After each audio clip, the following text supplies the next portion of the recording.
Dracula by Bram Stoker. Chapter 1 Continued. Narrated by Ara Reade. As the evening fell, it began to get very cold, and the growing twilight seemed to merge into one dark mistiness, the gloom of the trees, oak, beech, and pine, though in the valleys which ran deep between the spurs of the hills.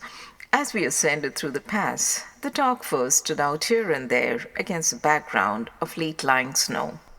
Sometimes, as the road was cut through the pine woods that seemed in the darkness to be closing down upon us, great masses of grayness, which here and there bestrewed the trees, produced a peculiarly weird and solemn effect, which carried on the thoughts and grim fancies engendered early in the evening, when the falling sunset threw into strange relief the ghost-like clouds which amongst the Carpathians seemed to wind ceaselessly through the valleys. Sometimes the hills were so steep that despite our driver's haste, the horses could only go slowly. I wished to get down and walk up them, as we do at home. But the driver would not hear of it. "No, no," he said, "you must not walk here. The dogs are too fierce." And then he added, with what he evidently meant for grim pleasantry, for he looked round to catch the approving smile of the rest, "And you may have enough of such matters before you go to sleep." The only stop he would make was a moment's pause to light his lamps. When it grew dark, there seemed to be some excitement amongst the passengers, and they kept speaking to him, one after the other, as though urging him to further speed. He lashed the horses unmercifully with his long whip, and with wild cries of encouragement urged them on to further exertions. Then through the darkness I could see a sort of patch of grey light ahead of us, as though there were a cleft in the hills. The excitement of the passengers grew greater. The crazy coach rocked on its great leather springs and swayed like a boat tossed on a stormy sea. I had to hold on. The road grew more level, and we appeared to fly along. Then the mountains seemed to come nearer to us on each side and to frown down upon us. We were entering on the Borgo Pass. One by one, several of the passengers offered me gifts, which they pressed upon me with an earnestness which would take no denial. These were certainly of an odd and varied kind, but each was given in simple good faith, with a kindly word and a blessing, and that strange mixture of fear-meaning movements which I had seen outside the hotel at Bistritz, the sign of the cross and the guard against the evil eye. Then, as we flew along, the driver leaned forward, and on each side the passengers, craning over the edge of the coach, peered eagerly into the darkness. It was evident that something very exciting was either happening or expected. But though I asked each passenger, no one would give me the slightest explanation. The state of excitement kept on for some little time, and at last we saw before us the pass opening out on the eastern side. There were dark, rolling clouds overhead, and in the air the heavy, oppressive sense of thunder. It seemed as though the mountain range had separated two atmospheres, and that now we had got into the thunderous one. I was now myself looking out for the conveyance which was to take me to the Count. Each moment I expected to see the glare of lamps through the blackness, but all was dark. The only light was the flickering rays of our own lamps, in which the steam from our hard-driven horses rose into a white cloud. We could see now the sandy road lying white before us, but there was on it no sign of a vehicle. The passengers drew back with a sigh of gladness, which seemed to mock my own disappointment. I was already thinking what I had best do when the driver, looking at his watch, said to the others something which I could hardly hear. It was spoken so quietly and in so low a tone, I thought it was. "An hour less than the time." Then turning to me, he said in German worse than my own, "There is no carriage here. The hare is not expected after all. He will now come on to Bukovina and return tomorrow or the next day, better the next day." While he was speaking, the horses began to neigh and snort and plunge wildly, so that the driver had to hold them up. Then, amongst a chorus of screams from the peasants and a universal crossing of themselves, a calèche with 4 horses drove up behind us, overtook us, and drew up beside the coach. I could see from the flash of our lamps, as the rays fell on them, that the horses were coal-black and splendid animals. They were driven by a tall man with a long brown beard and a great black hat, which seemed to hide his face from us. I could only see the gleam of a pair of very bright eyes, which seemed red in the lamplight, as he turned to us. He said to the driver, "You are early tonight, my friend?" The man stammered in reply, "The English here was in a hurry," to which the stranger replied, That is why I suppose you wished him to go on to Bukovina. You cannot deceive me, my friend. I know too much, and my horses are swift." As he spoke, he smiled, and the lamplight fell on a hard-looking mouth with very red lips and sharp-looking teeth as white as ivory. One of my companions whispered to the other the line from Berger's Lenore, "Den die Toten rieten schnell," for the dead travel fast. The strange driver evidently heard the words, for he looked up with a gleaming smile. The passenger turned his face away, at the same time putting out his 2 fingers and crossing himself. "Give me the heir's luggage," said the driver, and with exceeding alacrity my bags were handed out and put in the calèche. Then I descended from the side of the coach as the calèche was close alongside, the driver helping me with a hand which caught my arm in a grip of steel. His strength must have been prodigious. Without a word, he shook his reins, the horses turned, and we swept into the darkness of the pass. As I looked back, I saw the steam from the horses of the coach by the light of the lamps, and projected against it the figures of my late companions crossing themselves. Then the driver cracked his whip and called to his horses, and off they swept on their way to Bukovina. As they sank into the darkness, I felt a strange chill, and a lonely feeling came over me. But a cloak was thrown over my shoulders and a rug across my knees, and the driver said in excellent German, "The night is chill, Mynheer, and my master the Count bade me take all care of you.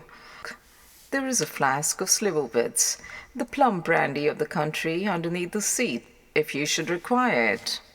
I did not take any, but it was a comfort to know it was there all the same. I felt a little strangely, and not a little frightened. I think had there been any alternative, I should have taken it, instead of prosecuting that unknown night journey. The carriage went at a hard pace straight along. Then we made a complete turn and went along another straight road. It seemed to me that we were simply going over and over the same ground again, and so I took note of some salient point and found that this was so. I would have liked to have asked the driver what this all meant, but I really feared to do so, for I thought that placed as I was, any protest would have had no effect in case there had been an intention to delay. By and by, however, as I was curious to know how time was passing, I struck a match, and by its flame looked at my watch. It was within a few minutes of midnight. This gave me a sort of shock, for I suppose the general superstition about midnight was increased by my recent experiences. I waited with a sick feeling of suspense. Then a dog began to howl somewhere in a farmhouse far down the road, a long, agonized wailing, as if from fear.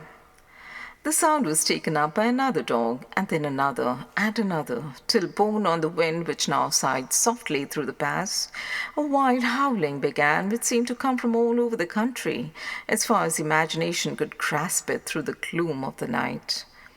At the first howl, the horses began to strain and rear, but the driver spoke to them soothingly, and they quieted down, but shivered and sweated as though after a run away from sudden fright. Then far off in the distance, from the mountains on each side of us, began a louder and a sharper howling, that of wolves, which affected both the horses and myself in the same way, for I was minded to jump from the caleche and run, whilst they reared again and plunged madly so that the driver had to use all his great strength to keep them from bolting. In a few minutes, however, my own ears got accustomed to the sound, and the horses so far became quiet that the driver was able to descend and to stand before them. He petted and soothed them and whispered something in their ears, as I've heard of horse tamers doing, and with extraordinary effect, for under his caresses they became quite manageable again, though they still trembled. The driver again took his seat and, shaking his reins, started off at a great pace. This time, after going to the far side of the pass, he suddenly turned down a narrow roadway which ran sharply to the right. Soon we were hemmed in with trees which in places arched right over the roadway till we passed as through a tunnel, and again great frowning rocks guarded us boldly on either side.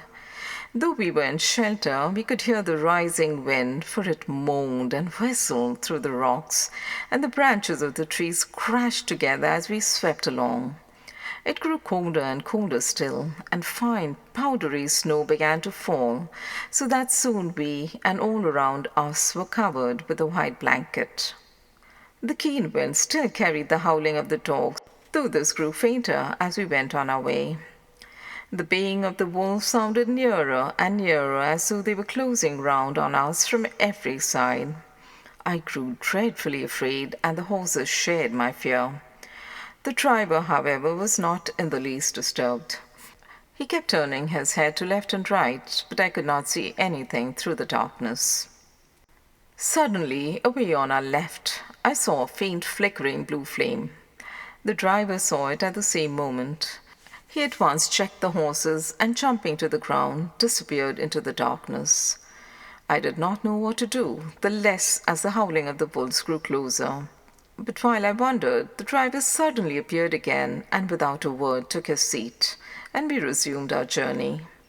I think I must have fallen asleep and kept dreaming of the incident, for it seemed to be repeated endlessly, and now looking back, it is like a sort of awful nightmare. Once the flame appeared so near the road that even in the darkness around us, I could watch the driver's motions. He went rapidly to where the blue flame rose. It must have been very faint, for it did not seem to illumine the place around it at all, and gathering a few stones, formed them into some device.